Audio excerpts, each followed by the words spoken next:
ചെറിയ കാര്യം നിങ്ങൾ ചെയ്താൽ നിങ്ങളുടെ കുഞ്ഞിന്റെ ജീവൻ രക്ഷിക്കാൻ നിങ്ങൾക്ക് സാധിക്കും. ഈ ട്രിക്ക് നിങ്ങൾ മാത്രമല്ല വീട്ടിലുള്ളവരെ കൂടി പരിചിതമാക്കി വെക്കുക. കുഞ്ഞുവാവയുടെ തരിപ്പിൽ പാല് കയറിയാൽ നമ്മൾ ചെയ്യേണ്ടത് എന്താണെന്നുള്ളതാണ് ഈ വീഡിയോ.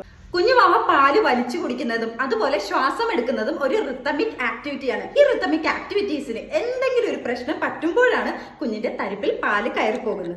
ഇതിന്റെ ഒന്നാമത്തെ റൂൾ നമ്മൾ പാനിക് ആവാതിരിക്കുക എന്നുള്ളതാണ്. നമ്മൾ ഭയങ്കര പേടിച്ചു പോയി കഴിഞ്ഞാൽ കുഞ്ഞിന് സിമ്പിൾ ആയിട്ട് നമുക്ക് ചെയ്തു കൊടുക്കാൻ പറ്റുന്ന കാര്യം പോലും ചെയ്തു കൊടുക്കാൻ പറ്റാണ്ടായി പോകും. കുഞ്ഞുവാവയുടെ നെറുകിൽ പാല് കയറുമ്പോൾ മൂക്കിക്കൂടെയും വായിക്കൂടെയും ഒക്കെ ശക്തമായിട്ട് പാല് പുറത്തേക്ക് വരികയും കുഞ്ഞിന്റെ കണ്ണ് തുറച്ചു വരികയും ഒക്കെ ചെയ്യും. ഇത് കണ്ട് പാനിക്കായിട്ട് ഒരു കാരണവശാലും കുഞ്ഞിനെ നമ്മൾ തോളത്തേക്ക് എടുത്ത് കിടത്താൻ പാടില്ല.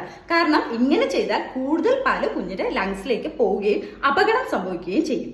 നമ്മൾ ചെയ്യേണ്ടത് കുഞ്ഞുവാവയുടെ വായ തുറന്നിരിക്കുകയാണെന്ന് ഉറപ്പ് വരുത്തിയ ശേഷം കുഞ്ഞിനെ ഒരു സൈഡിലേക്ക് ചരിച്ചു കിടത്തുക. അതിനുശേഷം കൈ ഒരു കപ്പ് പോലെ ഇതുപോലെ ആക്കിയതിനു ശേഷം കുഞ്ഞിന്റെ പുറം പലക രണ്ടും ചേരുന്ന ഭാഗത്ത് അത്യാവശ്യം ശക്തിയിൽ തന്നെ അടിച്ചു കൊടുക്കുക. പലതവണ ഇങ്ങനെ ചെയ്തു കഴിഞ്ഞാൽ കുഞ്ഞ് കരയും. കുഞ്ഞ് കരയുന്ന സമയത്ത് കുഞ്ഞിന്റെ എയർവേയിലുള്ള ഒബ്സ്ട്രക്ഷൻ ക്ലിയർ ആവും. അല്പം നന്നായി കരയാണെങ്കിൽ അത്രയും നല്ലതാണ്. സാധാരണഗതിയിൽ നമ്മൾ കോമൺലി ചെയ്യുന്നത് കുഞ്ഞുവാവെ കമഴ്ത്തിക്കെടുത്തിയിട്ടാണ് പുറത്തിങ്ങനെ തട്ടിക്കൊടുക്കുന്നത്. പക്ഷെ ഇത് ഞാൻ പറഞ്ഞു തരാത്തത് നമ്മുടെ വെപ്രാളത്തിൽ കുഞ്ഞിന്റെ കഴുത്തിൽ ഒരുപാട് അമർച്ച വന്നു കഴിഞ്ഞാൽ കുഞ്ഞിന് കൂടുതൽ അപകടം സംഭവിക്കും. ഓർക്കുക, ഇതൊരു ഫസ്റ്റ് എയ്ഡ് മാത്രമാണ്. കുഞ്ഞിന് ബുദ്ധിമുട്ടുകൾ നിലനിൽക്കുന്നുണ്ടെങ്കിൽ തീർച്ചയായും നിങ്ങൾ അടുത്തുള്ള ഡോക്ടറിനെ ഉടൻ തന്നെ കൊണ്ടുവന്ന് കാണിക്കുക. Enjoy your parenting.